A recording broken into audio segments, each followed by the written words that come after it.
Well, good morning, everybody. This is DearMamaSal, and it's Thursday. We know I like Thursdays. And I got a big surprise last night. I was just about asleep, and suddenly I got a text from Benji, who told me he's coming to visit tonight. Now, I know that a lot of you don't have my problem. Because I adore Benji, and it's very, very exciting for me to have him come visit. And he's always welcome, and you know that too. But then the next thing is, I go, oh, very short word, look at my house. And I don't know if I'm the only one that has this problem. But I'm definitely not a neat freak. And with working and then doing all the DearMamaSal stuff, there's not a lot of time left to keep my house neat and tidy and clean and that sort of stuff. And so, although it's not that bad, it was just like, oh gosh. And then I thought about it very pragmatically, which was, wait a minute, if you only get 24 hours notice, then he's going to get the house as it is. It's not your job to stress yourself out to try and get everything neat and tidy and whatever, with 24 hours notice. So it actually is quite funny, because it was already late at night for me, and I didn't have any. Now I needed to go to bed because I have to work. Whoa.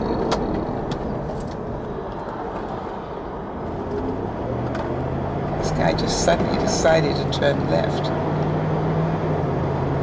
I was very lucky I did not hit him. Anyway, so the reason I'm talking about it is because I've got a feeling that maybe I'm not the only one that falls into this trap. And so what I had to do is just go, wait, this is not worth stressing yourself out over. Benji already knows you're not Susie Homemaker. He knows what to expect. He's seen it before. So this is about family, not about trying to impress somebody who already doesn't need to be impressed because he knows.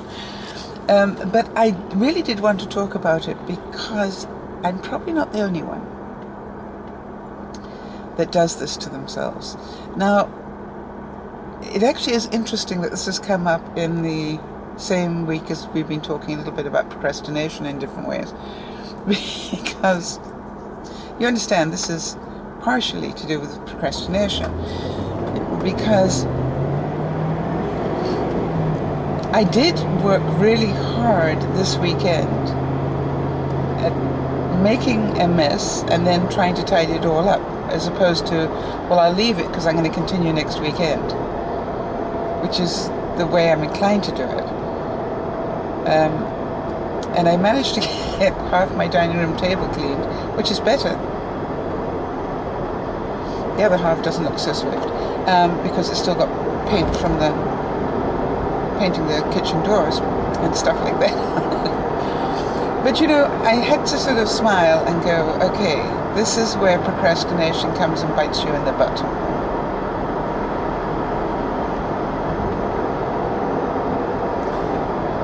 And then I have to be fair to myself and say, right, this isn't just about procrastination, this is about overwhelm. And you're doing just a few too many things now. And that's why I have tried hard this week to rest more. Because I'm really aware that if I keep trying to do it all, I'm going to be sick, and I don't want to be sick. So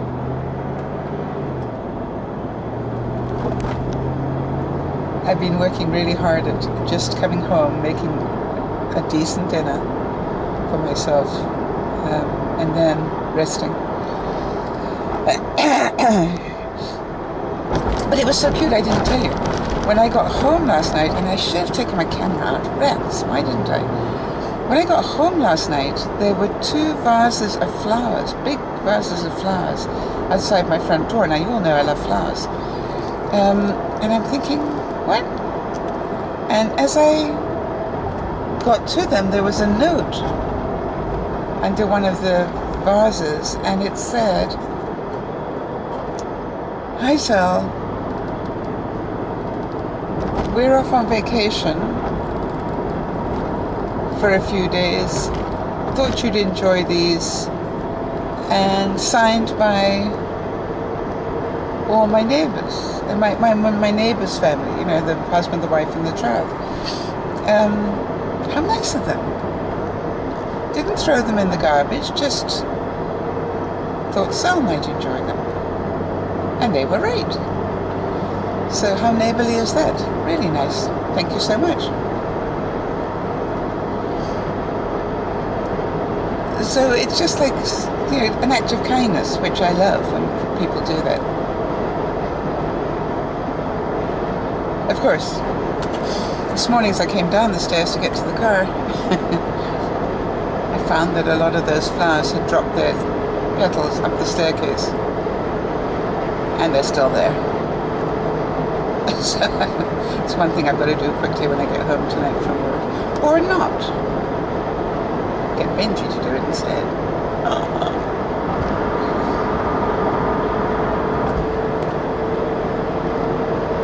It's a hot morning. Yeah, it's already 62 and 17. Mind you, I am a bit later again today, so that might be why. I can feel, I don't know if you can hear it in my voice, but my allergies are acting up today, big time.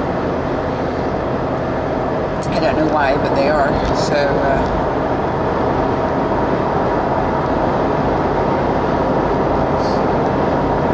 wouldn't have thought this was allergy time, but apparently it is.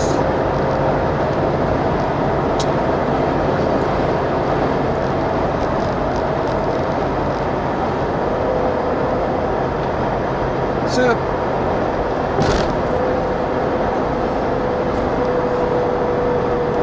I guess what I'm talking about here is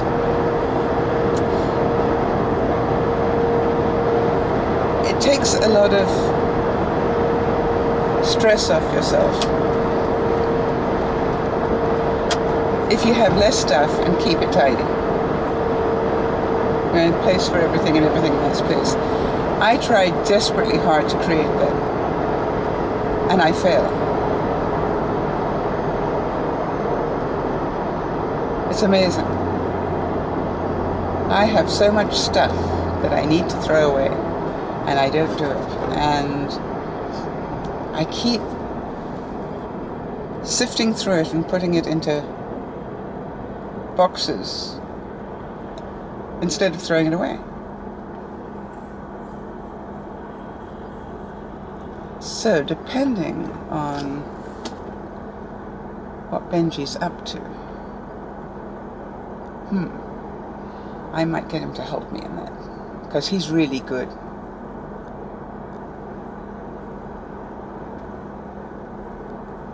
You know what I mean? He's a good person to help clear up stuff, because he doesn't make a big deal of it or guilt you out on it, regardless of what he thinks. He's good like that. And he also makes it fun, which, you know, for me it needs to be fun or else I can't do it.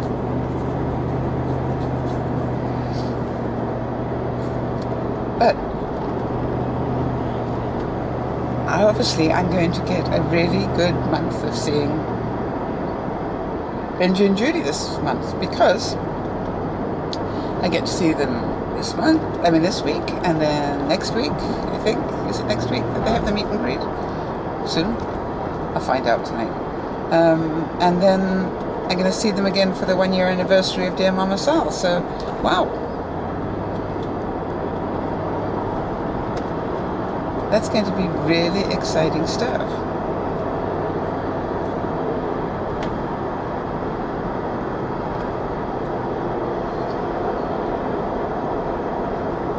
I'm really, really appreciative, that it's been, I keep thinking, that since we well, I've been thinking it all along, but particularly since we hit the 100,000. I remember saying to Benji some months ago, my ultimate goal was, to be able to reach 100,000 by by the 1 year anniversary. And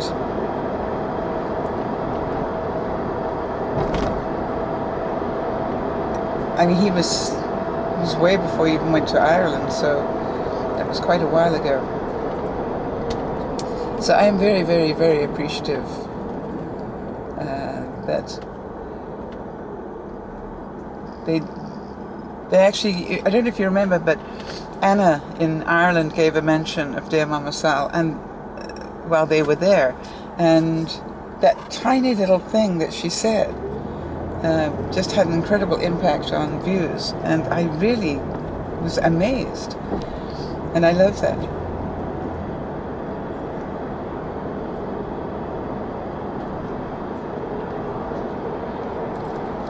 It always gives you the understanding of the power of one person.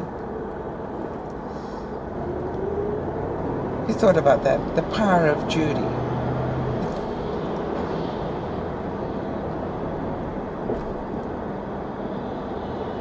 But when I say power, the influence.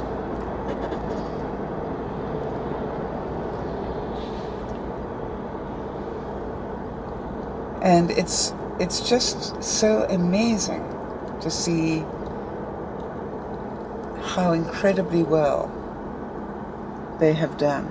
And then equally so, when you balance it out, it is amazing to me the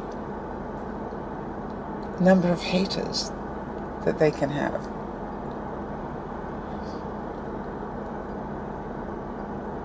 And whilst I totally understand everybody's right to have their own opinion and applaud that, it's just like, wow, isn't it sad? And I always find it so cute when the haters come out and attack. How many of the viewers come back and defend? And it really is a loyalty thing. You can see that. People are really very, it's making me cry now. It's really, people are very touched by it. So, I get quite frustrated because I often wonder whether these haters understand that doing, when you're talking big time YouTubers, doing what they do takes a lot of time. It's not a 5-minute a day thing. It's a full-time job.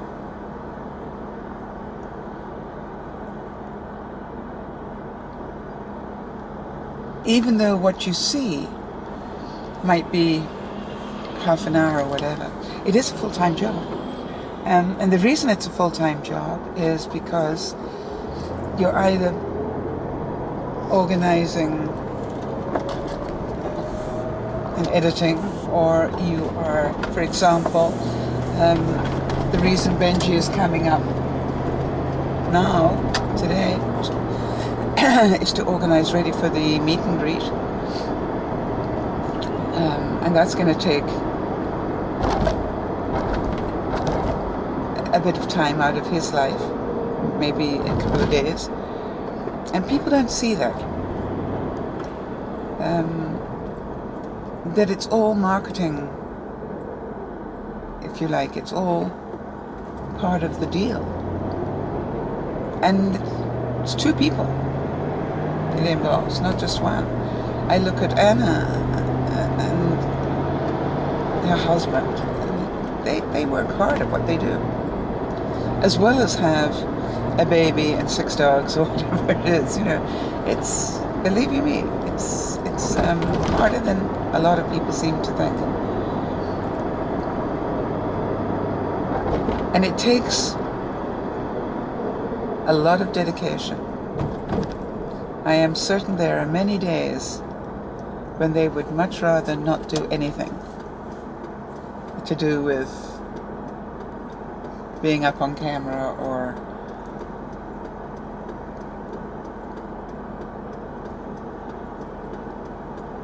being bright and sparkly.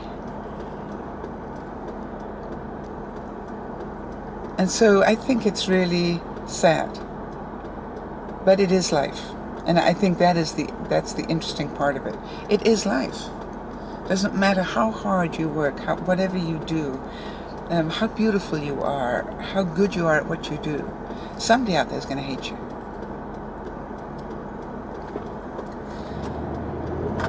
And then what we do is we lose track of the other side. We lose track of the millions of people, in the case of Judy, you know, and Benji, millions of people who adore you. And so it's really very important in our lives to remember that not everybody will like us, and that's okay. But our job is to enjoy our life anyway. If you like, almost in spite of that. Because you're always going to have people that are jealous or upset or controlling or think they know how to live your life better than you do. You're always going to have that.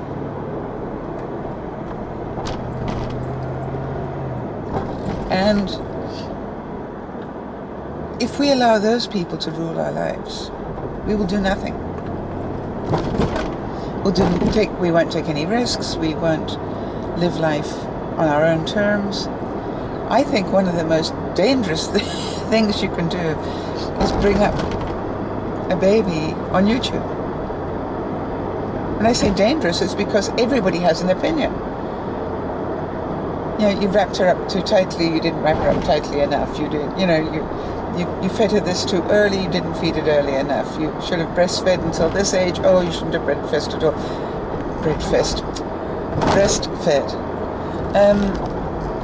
Do you know what I'm saying? It's just like you are opening yourself up to be attacked in some ways. And I say attack, that's a hard word, but sometimes it feels like that. And so to do anything like that and expose that reality, I guess even my side, you know, it does open you up for a lot of criticism. And you need to be a particular personality, I guess, to be able to handle that. And that's why whenever people talk to me about YouTubers, I always say to them, you know, it's a much harder job than most people think. Because it reminds me a lot about being a professional speaker. You know, when I was a professional speaker, what people always thought was, boy, I got paid a fortune to speak for 3/4 of an hour or half an hour or whatever it was. Well, it wasn't that I got paid a fortune to do that. I was talented enough to get paid a lot of money. But also they clean forgot the traveling time, the preparation time, the negotiation time. You know, you add all those hours up, and it really wasn't getting paid that much after all. But people just see, okay, they're getting paid this much to do so little. Yeah, right. That just tells me they know nothing about reality.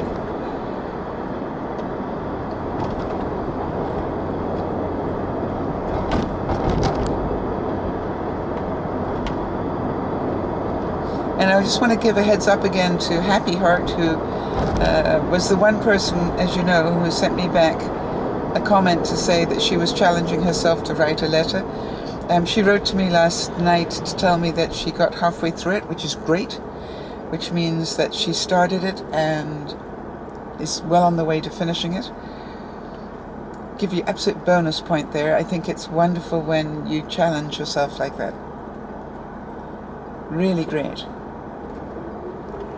And I know it's not easy for you, so it's just good for you. I'm proud of you. So everybody, I'm getting close to work, and it's a beautiful, beautiful day. A couple of clouds coming up in the sky now, but not many. It's going to be a hot one, I'm pretty sure of that. Hope you have a wonderful day. Oops. Hope you have a wonderful day, morning, afternoon, evening, whatever it is when you watch this. And thank you for watching, as usual. This is DearMamaSal saying bye for now.